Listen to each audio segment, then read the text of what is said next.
Hi, welcome to Fearless Friday. Can you hear me? Let me know that you can hear me. It's like first point of order. Let's see. Let's see if you can hear me. Drop me an emoji or like a hello or something if you can hear me. I'm coming to you from my car today. From the car. Yeah. And it's kind of interesting because I'm just going to be really raw. It's pretty intense what I'm going to talk about. So I'm feeling it inside of my heart, and I'm feeling it inside of my head, and I'm feeling it all over. And so my name is Bear V. Shara. If this is the first time you've connected to Fearless Friday, I'm the host. And I'm a transformational coach, an embodiment coach, taking spirituality, understanding of consciousness, and embodying it, make it practical in the human life, in this 3D world, so that we can create change and harmony within our lives.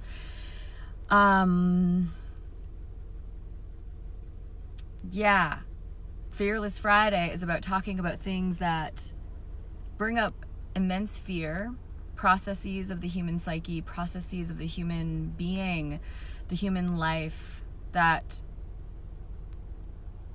bring up fear. And I'm here to kind of really boldly go in and look at this fear and understand it and process it on air, so that everyone who gets to listen or watch or is connected gets to also be a part of that. So I'm a little choppy today. Happy full moon.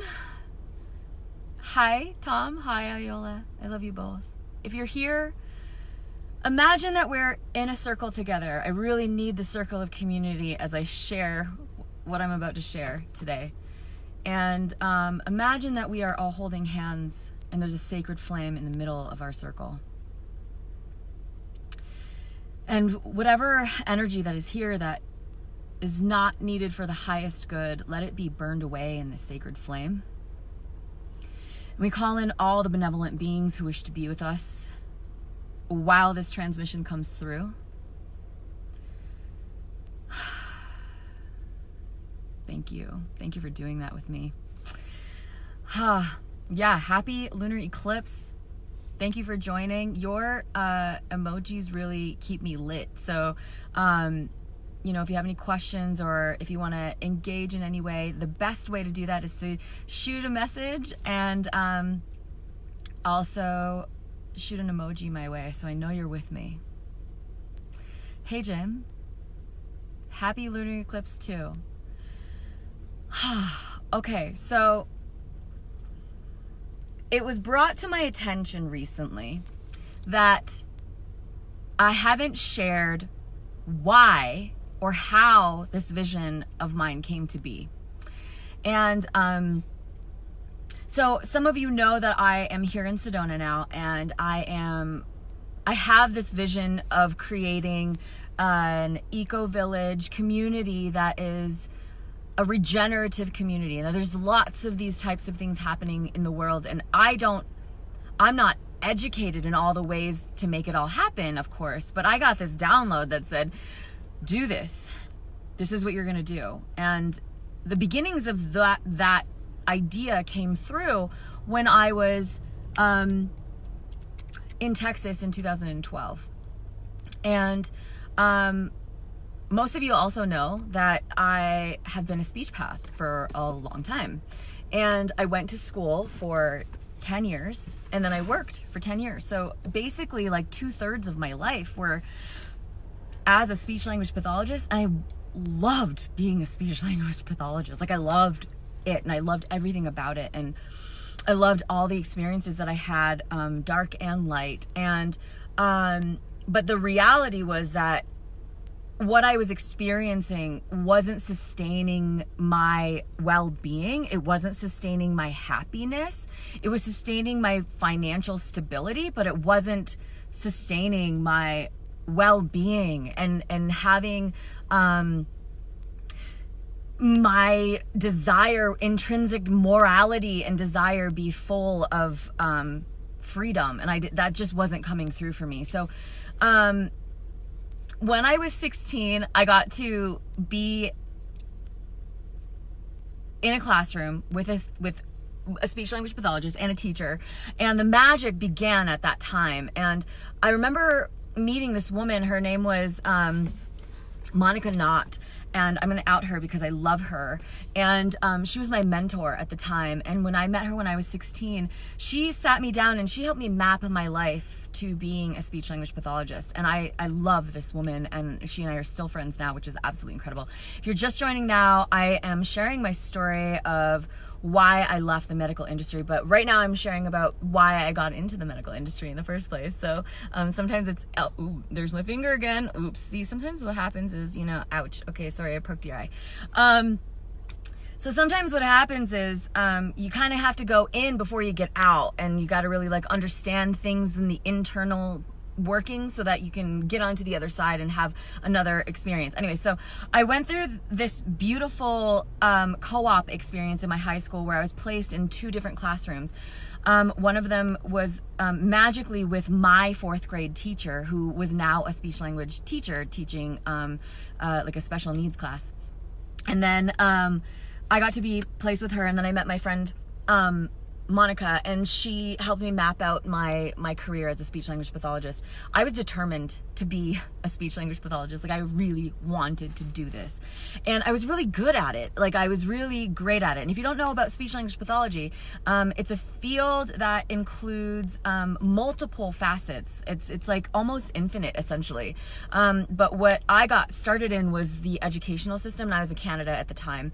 And then when I moved to the United States and did my master's, I got put into another school system and the rehab system too. And so, yeah, I loved what I did, and it was absolutely incredible what I was getting to do in this field. And so I would see the therapy, and I would see the patients recovering in some way, but not all the way. And I kept going. I just kept going. So when I got into undergraduate, I didn't do so well. It was not a great experience for me being an undergraduate. And I failed out, and I had to really think about what I really wanted. And then I came back into the school, and it was time for me to start applying for grad school. And when I applied for grad school, my professors just didn't believe in me at all. They just completely were like, you're never going to make it. The chair of the program was like, you're never going to make it. Why are you going to try? You shouldn't even try. You should just try to get a regular job. And I was like, interesting. And I knew in my heart of hearts that I was going to do this. I knew in my heart of hearts that I was going to be a speech language pathologist. So I did that, and eventually got into a college program, and then eventually got into a master's program that fed into a school in the United States. And then in 2019, in 2009, I moved to the United States to do my master's program. When I did the master's program, it was extraordinary. I loved what I did. The best part was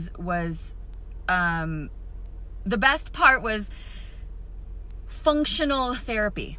So if you don't know about functional therapy is therapy that is life-oriented.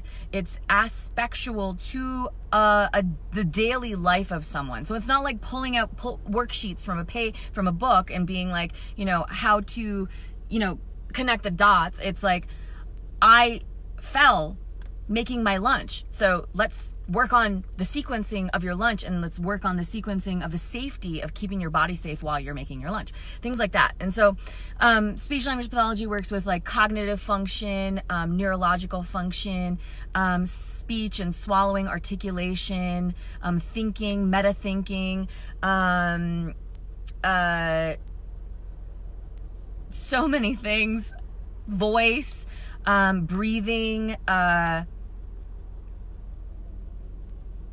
language, stroke, so many facets, so many facets of speech language pathology. Just like an absolutely amazing field. And so I got my first job in Florida, and I worked in Florida, and I worked on both coasts of Florida, in Jacksonville and in St. Pete Beach. And John says, when can I come to Sedona to see you for a visit? Soon. That's all I can tell you. I'm in my car right now, doing my life from my car. And it's not that I'm homeless. I'm not homeless. I definitely have places to stay, and the community is just really coming through for me. So I'm super grateful for that. But when I'm landed, I will definitely let you guys know, because all y'all are going to come visit. I know it. I can't wait. So, I had this job. I worked in the first placement that I had that was independent after I finished my clinical rotation of like certification and like supervision. I went to a place in St. Pete, Florida. And the beautiful part about that was I got to really connect to geriatrics on a completely different level. It was a lot of death and dying, a lot of hospice care, and I really got to see how we treat our geriatric population and how we treat our elders who are on their last leg, who are on their way out. And what I found was, I remember this one particular woman. She had a coiled Jackie, thank you so much. You were one of my most favorite supervisors too. It's like you taught me so much. It was such a gift working with you and learning from you. It's absolutely incredible. That's why it's like it's a lot inside of me right now, because I'm gonna share why I left, and it's painful why I left. So I remember this one woman. She had some difficulty swallowing, and she was bedridden. She was unable to get out of bed. She was bedridden, and her esophagus was essentially in a coil. And so it was difficult for her to swallow, and like food that would go into her esophagus would kind of regurgitate back out. Sorry if you're eating. And it would just be really difficult. And I just couldn't understand why she had this happen, because when I researched it, it was a result of acidity in the belly and acidity in the stomach that corrodes the esophagus and the tissue of the esophagus, and it kills the tissue, and the tissue doesn't maintain its integrity. And so and then when she would get her breakfast, she would mix orange juice and milk together. And I don't know if you've ever done that. Have you ever mixed orange juice and milk together? Like, this is what we were giving to her. We were giving to her this orange juice and milk combination during breakfast. And then she had these like boxed eggs that had ketchup slathered all over them. And they drink thicket, right? To make the liquids go down a little bit easier, more safer.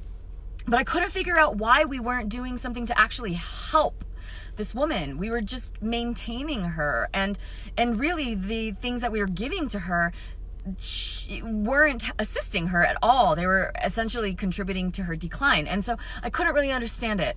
And then, that's one thing that popped into my mind. And then another patient that I had there, he just again continued to decline, and there was nothing that the doctors were doing. They were just like, oh, he's gonna die anyways, and that's not what he wanted. I remember having conversations and looking at it in his eyes, and him being like, I don't want to die yet, and really he was like, he was just not receiving the care for his internal being. He wasn't receiving care for his heart in terms of his spirit and in terms of his intrinsic inspiration for life. He wasn't receiving that. And so when the doctor was like, leave him alone, he's dying anyways, this was like really hurtful for me. And then I signed on to an incredible travel agency, because it was one of my dreams to travel and be a speech language pathologist. And so I signed on and started working for a company in that was also based in Florida, but they sent me to Texas. And when they sent me to Texas, I was placed in a place, kind of like in a rural place. There wasn't a lot of population in the place that I was at, and I was trained in functional therapy. So I was trained to work alongside other therapists, and when I worked aside other therapists, I had ideas of like neuroplasticity and exercises for neuroplasticity that would assist the patient in remembering what the sequences were, how to be safe, and how to be practical about their therapy. And then I remember being there, and every time I had an inspiration and I shared it with another therapist, they shot me down.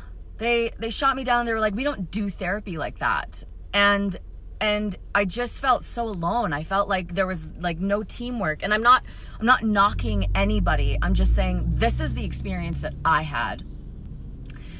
And then again, like my internal morale was just questioning like what I was doing. Like why am I not on a team that's supporting like actual recovery in the ways that support a person to be independent and not just up to a functional aspect and then dropping them and then like recycling them into therapy, which I'll get into in just a minute. My heart is beating like crazy, and I'm sorry if this message is choppy. I moved then to a placement at a hospital, a forensic psychiatric hospital, which was completely eye-opening for me, and that was in California. And when I went there, I saw how the state was running their mental health facility, and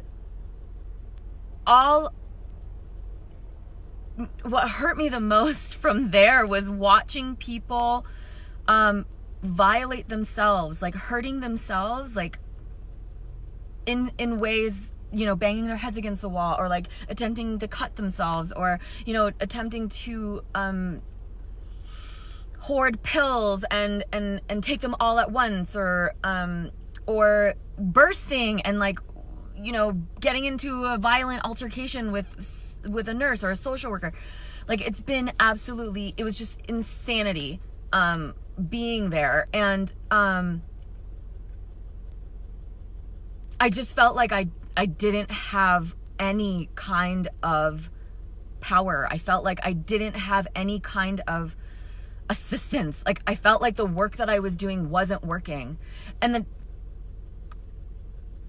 yeah.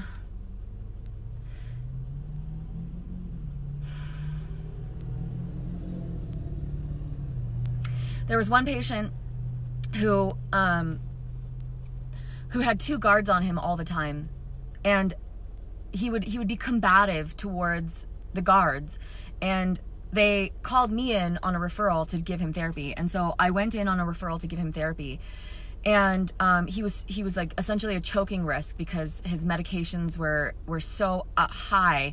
And if you don't know about dysphagia or swallowing issues, there's medically and pharmacology induced dysphagia, meaning swallowing disorders as a result of pharmacology. Like, we're creating this. We are creating the problems that the people are having, and then we're medicating them further, and it's just a cycle that is detrimental. And so I would go into his room, and he would be so upset because he would get this puree food, and he would get the puree food because he would choke on the food. But he would choke on the food because he was so heavily medicated. And he was so heavily medicated because he was outlashy. He lashed out, and he lashed out because he felt like he had no control within himself. And when he had no control within himself, he couldn't be a member of society that was actively supportive. He couldn't be a part of the community. He couldn't be a part of it. He was segregated from the community, even in the hospital. And so I would go into his room and he would be so polite to me. He would be so nice to me. And I couldn't figure it out. I was like, why can he be so nice to me, but he's like needing 2 guards and he's violent to other people? And one day I asked him, and I'm like, why are you so nice to me? And he's like, because you listen and you look me in the eye and you treat me like a human. And I was like, there it is. I treat you like a human. And like, I did. I treated them like humans. And so I watched as people, humans, my fellow brothers and sisters were in this place, and they would get manic. They would get into places where their psychology would be out of control, and the only solution was to give them a shot or to give them medication. I actually heard a couple of nurses say, are you asking for a shot? Are you asking for this?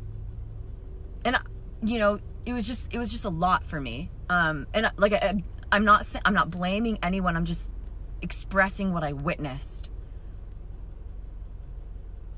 And so the system was just broken. Like there was no system to support what was happening. There was no system to motivate inspiration from our own internal self. Therefore, the patients were just circulating and circulating and circulating, and none of them were getting better.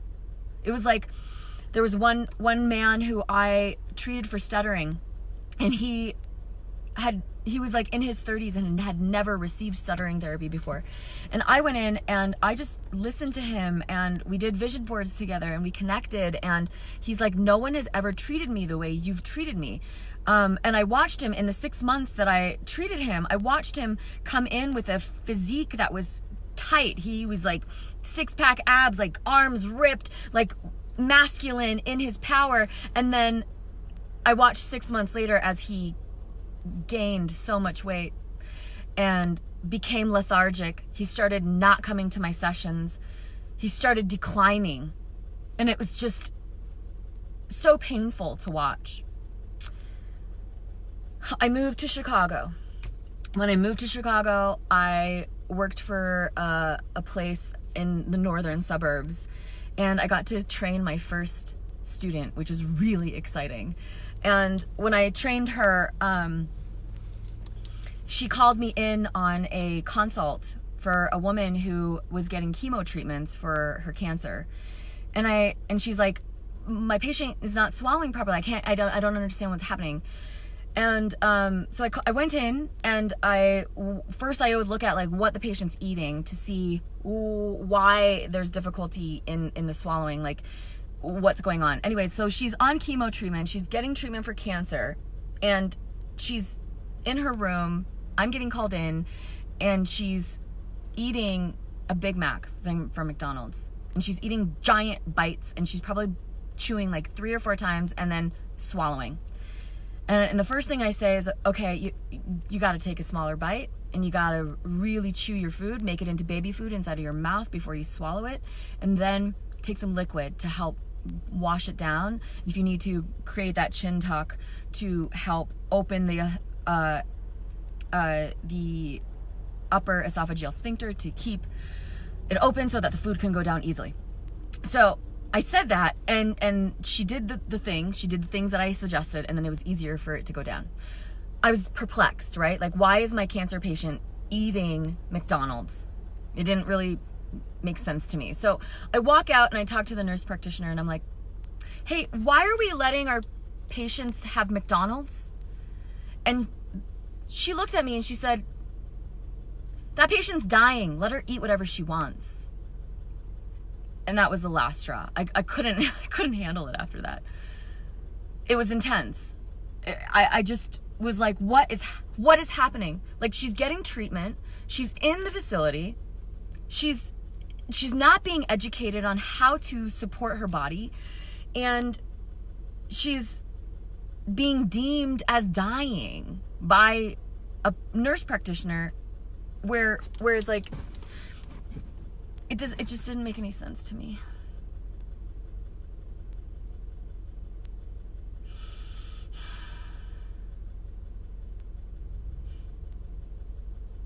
That one really hurt. you know? Like, that one really hurt because I knew that that woman wasn't dying. I knew that she was there for treatment. I knew that she was there to receive treatment so that she could live longer. And meanwhile, we had this backward system that says, she's dying, let her eat whatever she wants. And it's like, no, oops, she's not dying. And I turned my light off. I'm in my car. It's kind of cool. Let me see if I can turn this back on. Bam! Okay, so,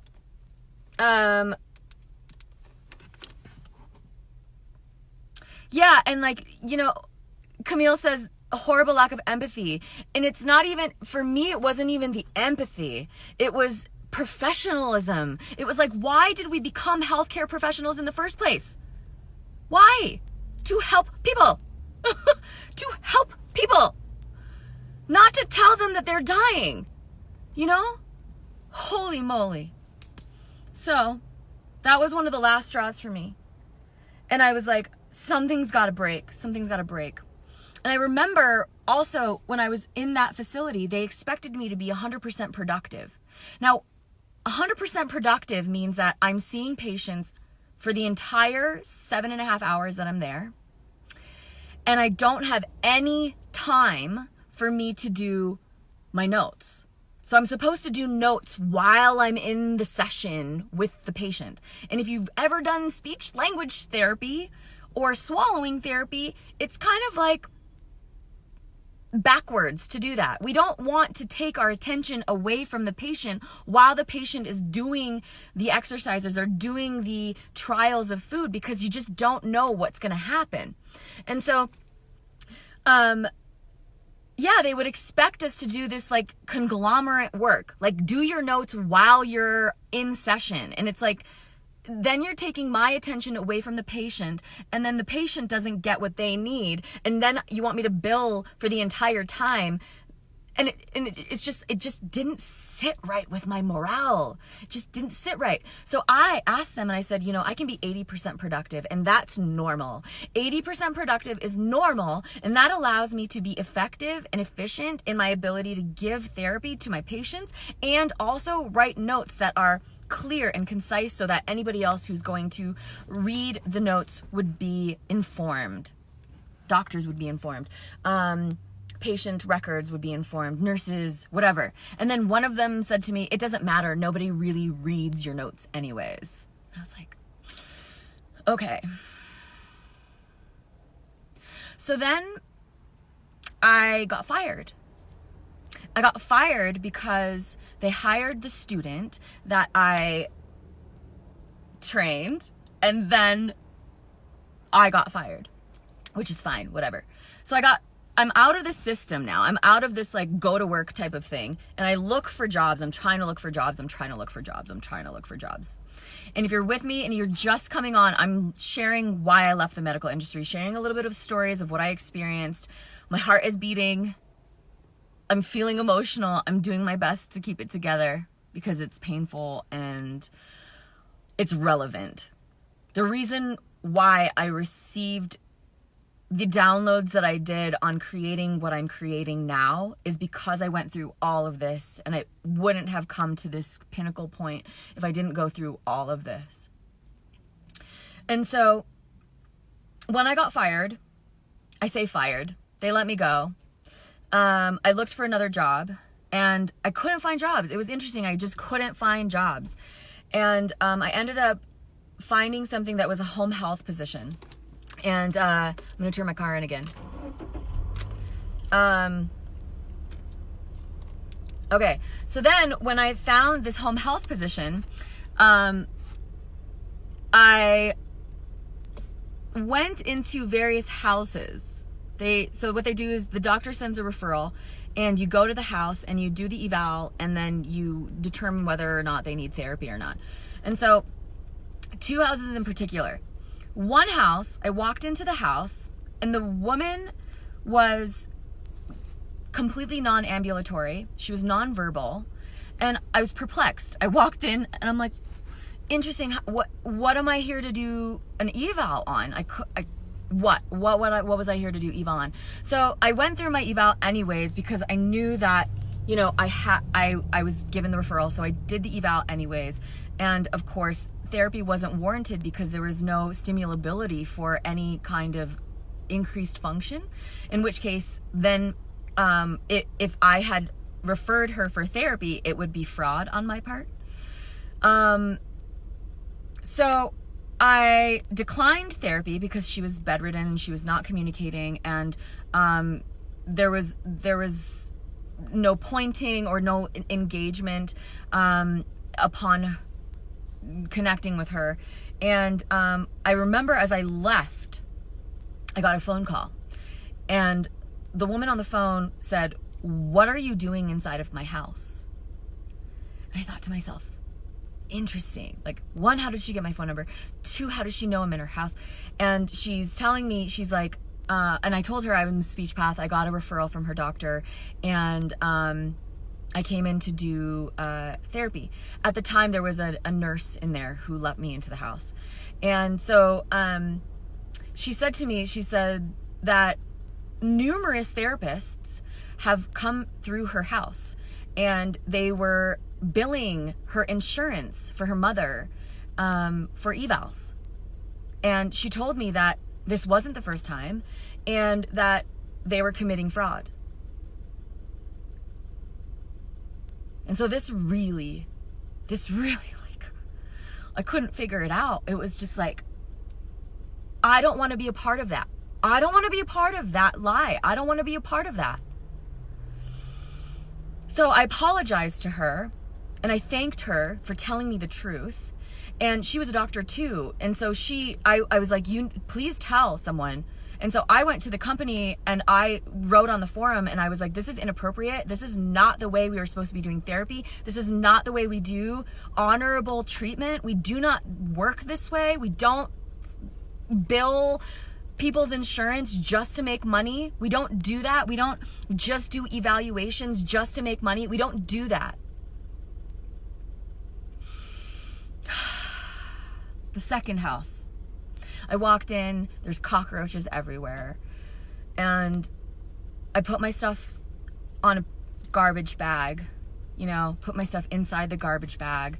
And I'm like with the patient.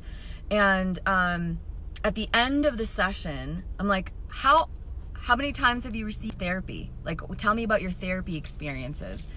And what the caregiver told me for the patient was that therapy comes in, and then they discharge, and then they come in again 3 months later, and then they do a round of therapy, and then they discharge, and then they come in 3 months later, and then they do another round of therapy, and then they discharge. And I'm like, what? This is not the way we're supposed to be doing therapy. For me to understand that, to me, that was like, okay, we're just recycling patients in the system so that we can get paid. And that didn't sit right with me. It just, you know, it just didn't sit right with me. So that was intense. And then I ended up going to a therapeutic day school.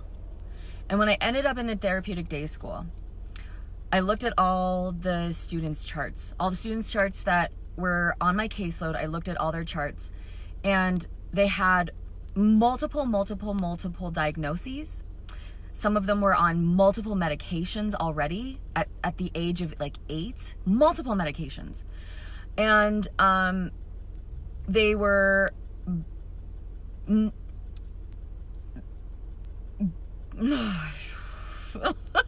sorry for the choppiness, I'm telling you. They were being medicated for like behavioral issues. You know, medicated for behavioral issues. That means that we're using medication to sedate. And then, so I had this one student, and he was in the classroom, and I remember just being in the classroom, sitting in the back, because I really wanted to see how this student of mine was interacting in the classroom. Because when we pull students out of the classroom, it's a completely different experience. Like, because the child or the student will act differently or be different. behave differently. And so I really wanted to see how the student was acting in his natural experience when he was with the teacher. And it was really difficult to watch because the teacher kept yelling at him, "Sit on your bottom, stop fidgeting, what's wrong with you?" These are 3 things that I heard in succession to the student that I was in the room watching and assisting. And so I figured it out. I was like, well, the reason why he's acting out in class is because he needs movement, and he needs more than what he's receiving. The stimulation is just not great for him to be inspired and motivated to complete the task. And so I worked with him in the class, I pulled him out of the classroom and I worked with him, and I asked him how he felt when the teacher was talking to him in this way. And he shared that it made him feel like he was not important, that nobody cares about him. So he's like, nobody cares about me. And I was like, that's not true. And so that, again, like wrenched my heart. I couldn't figure it out. And then there was some gifted students at this place, and they would see things. They were clairvoyant, and they would see things beyond the dimensions of this time-space reality. And the nurse and the teachers, when a student was downloading a vision and scribing numbers on a page, they would sedate her. They would shoot her with some sort of medication, and she would go into these physical responses, and the physical responses would eventually lead to seizures, and the seizures were again medicated. And so it was just like this circular cycle of not really getting to the root issue and not really understanding how to support the students in a way of understanding their capabilities instead of sedating them when they have an experience that's different than ours.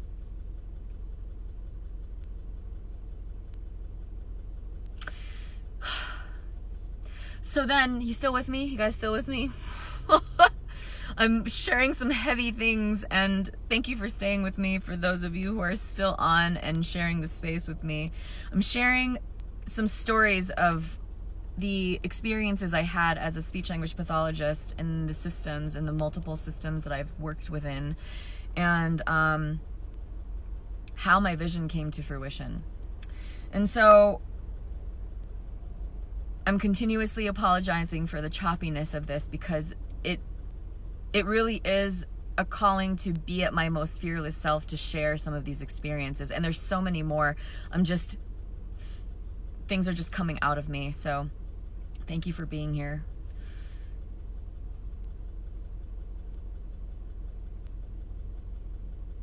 So one of my last placements was in earlier intervention. And when I was in earlier intervention, it was beautiful. It was like I was working with babies. I was teaching them how to talk. They were late talkers, and they went from not talking at all or having a few words to having so many words and being so talkative, and it was absolutely magical.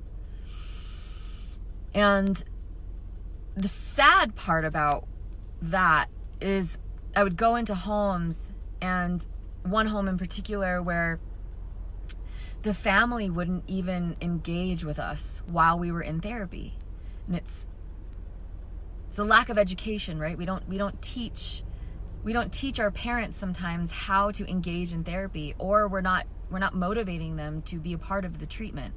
So I did my best to motivate parents. Please come join. Please be with us while we are playing. Please be with us while we do this, so that you can play with them in this way, so that you can have a connection with your own child. And several of the parents would just go to a different room and just not engage at all with me or the baby. And some of them did. I'll say some of the parents really did. But they say that it's not the good things that make you leave. It's the bad things that make you leave. And it's the things that really wrench your heart, that bring awareness to ways that you can create change, that make you leave a place and create something new. And so for me, it was just, I'm not here to not teach the whole experience. I'm not here to not teach the parents too, because the parents are with the baby 24/7 and I'm only there for 55 minutes. So it makes sense for me to teach the parent what to do, so that they can have this beautiful connection to their child and communicate with them and have, wonderful communication. And it was just heart-wrenching to have the parents just drop their kid and go to the other room and watch TV or something like that. And so that happened often. And then in the end, I could not handle it anymore, because the lack of collaboration wasn't assisting me in supporting the patient or the student or the baby or the client. And so I got a download that said, you got to leave. So I left the industry, I launched my business, and I had this beautiful vision of creating a wellness center, a city-based wellness center, and the center would be regenerative and reciprocal. One other thing that's kind of related but kind of unrelated is that when I moved to Chicago, I noticed there were so many vets that were homeless. And I couldn't figure it out. Why were the vets homeless? Why were men and women who served this country homeless? It doesn't make any sense. And so this vision came through in 2012, and I was like, wellness center. I'm going to create a wellness center at some point in time. And I don't know how it's going to happen, but I'm just going to create a wellness center at one point in time. And so the vision came more into reality. And it was like, okay, you're going to create this system that has a restaurant and rehab and a studio space and yoga and bodywork and nutrition services and all the professionals and all the things to support wellness of a patient. And wellness to the point where the patient can become independent in their ability to take care for themselves, independent in their abilities to heal themselves, independent in their ability to manage their own life without going to other people for guidance. And if you've worked with me in the past, if you worked with me in any of the sessions or even having a conversation, my desire isn't for me to give you all the advice.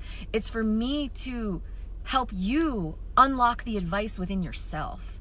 And so through all of my experiences as a therapist and some of these bad experiences, quote unquote bad experiences that I had, they really led me to understanding that we weren't training our rehab population to be independent in their own recovery. And so the wellness center came through, and it was like, okay, so now we're going to help people become independent. We're going to help people understand how they can heal themselves. Like, neuroplasticity is real. We're bridging the gap between spirituality and science. Joe Dispenza is doing incredible work between the mind and the body connection, healing capabilities. We're using energy work to heal ourselves. We're using connection to our source to heal things inside of us that are dense and energetically dense and physically dense. Every single aspect of our illness is a direct result of our emotional repression, oppression. And so the body is the product of the subconscious mind.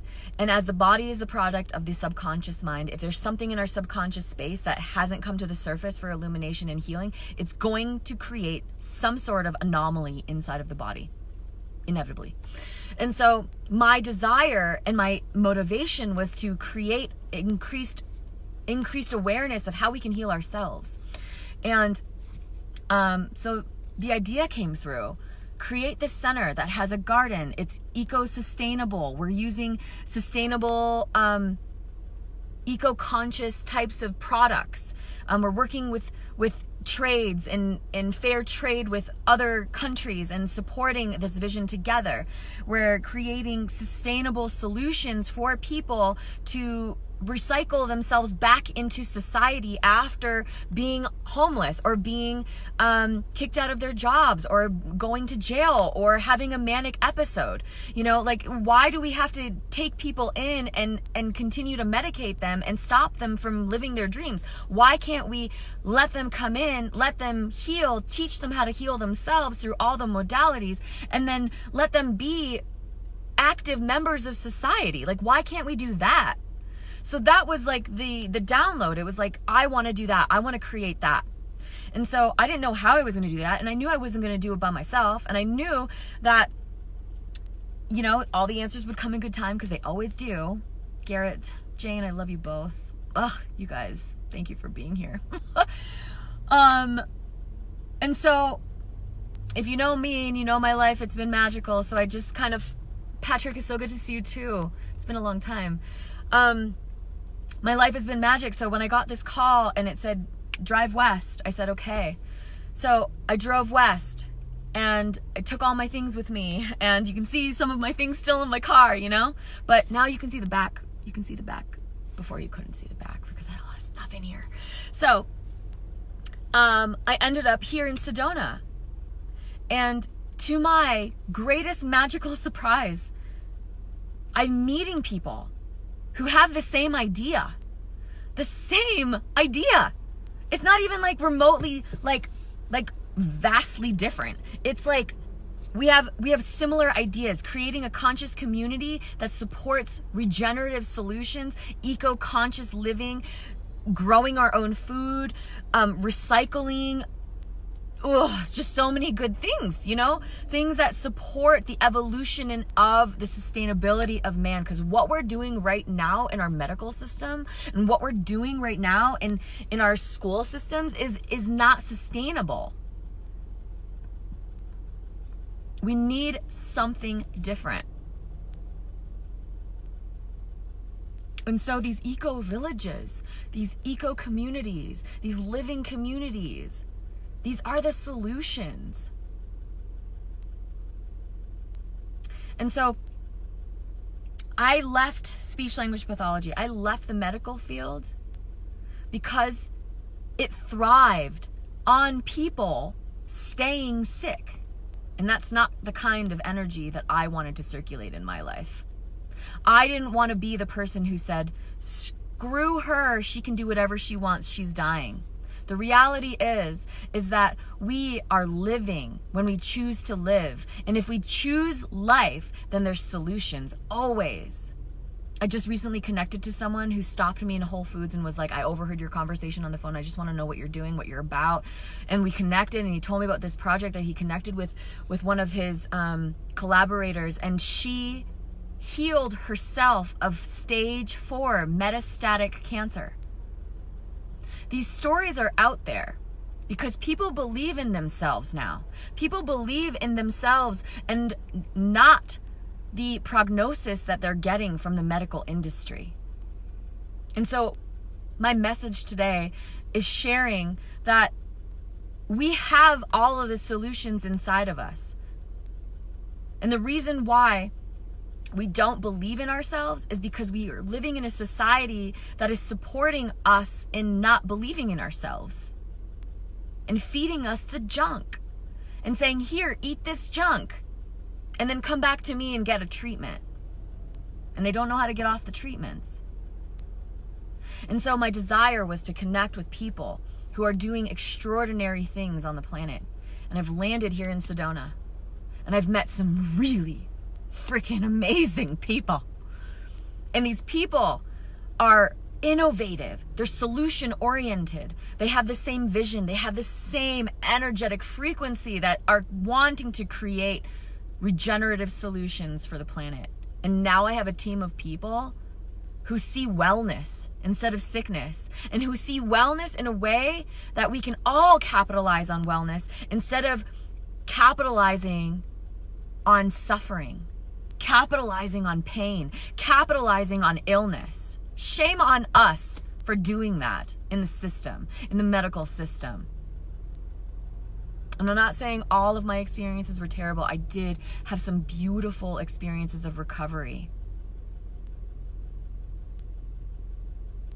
but they were few. And I do remember them, and I have shared them. But the reason why I left was because, and I'll say what my friend Michael said to me last night. He said, the system thrives on people's needs being unmet. And I didn't want to be a part of that anymore. And so here I am, I'm in Sedona. I'm building. I'm with people who want to build. We're creating conversations and solutions. And this eco-conscious, sustainable, regenerative community is being built. It's being built. And if you want to contribute, and you listen to my story and you're like, man, I want to contribute in some way, hit me up. Let's talk. Let's connect. Because I know you have innovation and solution orientation inside of your mind too. I know that you have inspiration. I know you have a desire to create change. And I want to be here with you. I've also launched a GoFundMe to support this mission, to support the greater project. And so if you are inspired and you want to share your support for something that is creating change in our humanity and the evolution of man, that creates community and love, actual healing, wellness, please contribute. It means the world to me to have you here with me, to share this space with you. My heart rate is a little lower now. Thank you for letting me share. You've been quiet. Huh. Yeah. So thank you. Thank you for listening. Thank you for being here with me. Thank you for letting me share. Because I know that this world has the possibility to have greatness. I know that this world can be great. And if we tune in to our heart and we tune in to our capabilities and the gifts that we have to share with this world, we can do anything together. And so if you feel inspired, when you feel inspired, reach out to me. I'd love to tell you about what I'm doing. I'd love to share with you what I'm doing and bring you into the energy of what I'm doing right now. And